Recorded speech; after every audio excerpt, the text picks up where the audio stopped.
గత ప్రభుత్వంపై అసెంబ్లీలో ఘాటు వ్యాఖ్యలు చేసిన హోంమంత్రి అనిత జగన్ ప్రభుత్వంలో మా నాయకుడిని ఏ విధంగా ఇబ్బంది పెట్టారో అందరికీ తెలిసిందే. వాళ్ళ చేసిన మోసాలు దౌర్జన్యాలు అందరికీ తెలిసేలా చేయాలి అని తెలిపారు. అమ్మాయి తన పిల్లల కన్నా బాగా చదువుతుంది, ఫస్ట్ ర్యాంక్ వస్తుందేమోనని చెప్పి ఆ అమ్మాయిని ఆత్మహత్య చేసుకునేటట్టు ప్రేరేపించిన ఒక వైఎస్ఆర్సీపీ నాయకుల తాలూకు ఉదంతాన్ని నేను ఎందుకు చెప్తున్నానంటే అధ్యక్ష, ఇలాంటి పరిస్థితుల నుంచి ఈరోజు ప్రత్యేకంగా ఈ 20 నెలల కాలంలో మేము ఇది చేసామని చెప్పుకోవడానికి ఒక గర్వంగా ఆ సభలో మేము నుంచిన పరిస్థితి వచ్చింది అధ్యక్ష. లాస్ట్ పరిస్థితి ఏంటంటే యాక్చువల్గా పోలీసుల పరిస్థితి ఎలా అయిపోయిందంటే అధ్యక్ష, ఎందుకంటే చాలా ఇంకో 4 మంత్రులు కూడా మాట్లాడాలి. నేను ఒకటే చెప్తున్నా అధ్యక్ష, ఒకటేంటంటే ఆ లాస్ట్ 5 సంవత్సరాలు కూడా ఒక బ్లాక్ డేస్ కింద మారిపోయే పరిస్థితి. రాష్ట్ర పాలన అనేది అధ్యక్ష చట్టం ఆధారంగా కాకుండా ఒక భయాన్ని ఆయుధంగా చేసుకుని జరిగిన సందర్భాన్ని కూడా చూసుకున్నాం. అదేవిధంగా అధ్యక్ష, లా అండ్ ఆర్డర్ అనేది ఒక వ్యవస్థ కాదు, ఒక రాజకీయ అవసరాలకు ఉపయోగపడే పరిస్థితికి దిగజార్చేసిన సందర్భాన్ని కూడా మనం ఈరోజు గుర్తు చేసుకోవాలి అధ్యక్ష.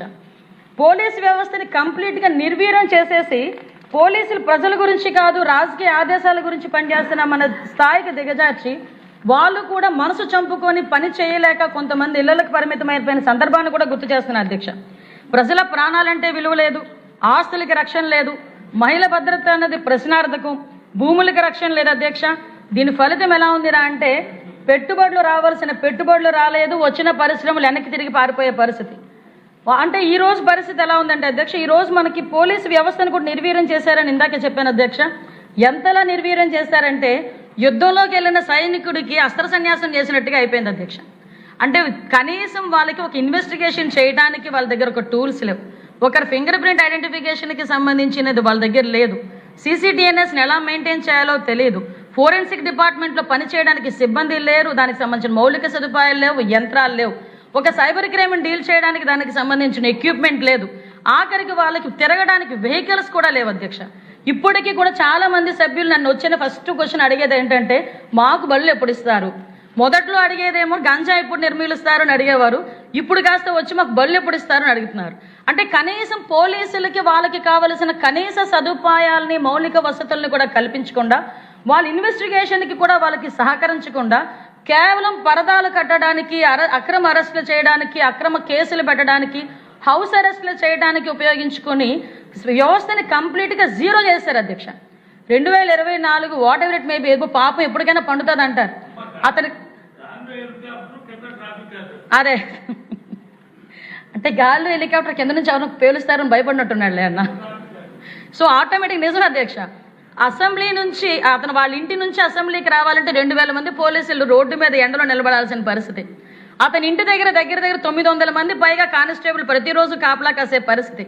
అటువంటి పరిస్థితి నుంచి అధ్యక్ష ప్రజలు నిజంగా విసిగి ఎంత వేసారిపోయారో, ఎన్డీఏ కూటమి పట్ల ఎంత నమ్మకంగా ఉన్నారో 24 ఎన్నికలు చూస్తేనే అర్థమవుతుంది అధ్యక్ష.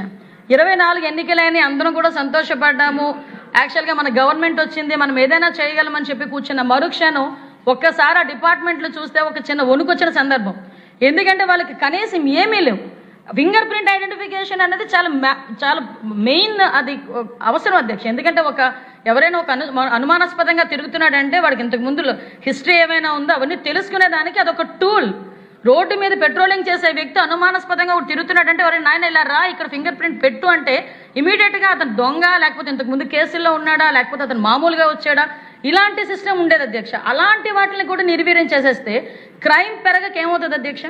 ఆఖరికి పెట్టుబడులు లేక, పరిశ్రమలు రాక, యువత అందరూ కూడా గాంజా బారిన పడి, ఎంత దౌర్భాగ్యం అంటే పక్క రాష్ట్రాల వాళ్ళు మైకుల ముందు కూర్చొని గాంజా గాంజా ఎక్కడి నుంచి వస్తుందంటే ఆంధ్రప్రదేశ్ని చూపించేవారు, డ్రగ్స్ ఎక్కడి నుంచి వస్తుందంటే ఆంధ్రప్రదేశ్ వైపు చూపించేవారు. సిగ్గు అనిపించేది అధ్యక్ష. ఆ పొజిషన్ నుంచి ఈరోజు మేము 2024లో మనం అధికారంలోకి వచ్చిన తర్వాత మొదటి రోజు నుంచి కూడా పోలీస్ ప్రక్షాళన అనేది జరిగింది అధ్యక్ష. అసలు పోలీసులకి మినిమంగా మనం ఏమి ఇవ్వాలి, పోలీసులకి ఏం కావాలి అని చెప్పి ఆ CCTNS మెయింటెనెన్స్కి కానీ, మనకి ఫింగర్ ప్రింట్ ఐడెంటిఫికేషన్కి కానీ, పామ్ ఐడెంటిఫికేషన్స్కి కానీ, ఫోరెన్సిక్స్కి కానీ, వీటన్నిటికీ కూడా పాత బకాయిలన్నీ చెల్లించి తిరిగి వాటిని రీస్టోర్ చేయటం. ఇంతకు ముందు చంద్రబాబు నాయుడు గారు సీఎంగా 2014 నుంచి 19లో ఉండేటప్పుడు 14,000 CCTV కెమెరాస్ అప్పుడు పెట్టున్నారు. ఆ 5 సంవత్సరాలు కూడా CCTV కెమెరాస్ బొమ్మల్లాగా అలానే ఉన్నాయి, కానీ ఒక్కడు కూడా మెయింటైన్ అవ్వాలి, కనీసం ఒకటి కూడా పని చేయట్లే. మళ్ళీ అగైన్ 24లో మనం వచ్చిన తర్వాత ఆ 14,000 సీసీటీవీ కెమెరాస్తో పాటు ఈ రోజు దగ్గర 1,40,000 సీసీటీవీ కెమెరాల్ని ఈ రోజు సుమారుగా రాష్ట్రం మొత్తం మీద మనం పెట్టుకొని కమాండ్ కంట్రోల్ రూమ్ ద్వారా మనం మానిటర్ చేయగలుగుతున్నామంటే ఇది ఈరోజు ఎన్డీఏ కూటమి తాలూకా ఒక నిబద్ధత అని చెప్పి మనం అందరం కూడా చెప్పుకోవచ్చు అధ్యక్ష. ఎందుకంటే అధ్యక్ష ఈరోజు మేము మన ప్రక్షాళన అదేవిధంగా ఒకటే అధ్యక్ష మా తాలూకా ఎయిమ్ కూడా ఏంటంటే అధ్యక్ష మనకి ట్రాన్స్పరెన్సీ ఉండాలి అడ్మినిస్ట్రేషన్లో, ఫియర్ ఫ్రీ సొసైటీ రావాలి, టెక్నాలజీ డ్రైవ్ అండ్ గవర్నెన్స్ రావాలి, పీపుల్ రైడ్ అప్రోచ్ రావాలి.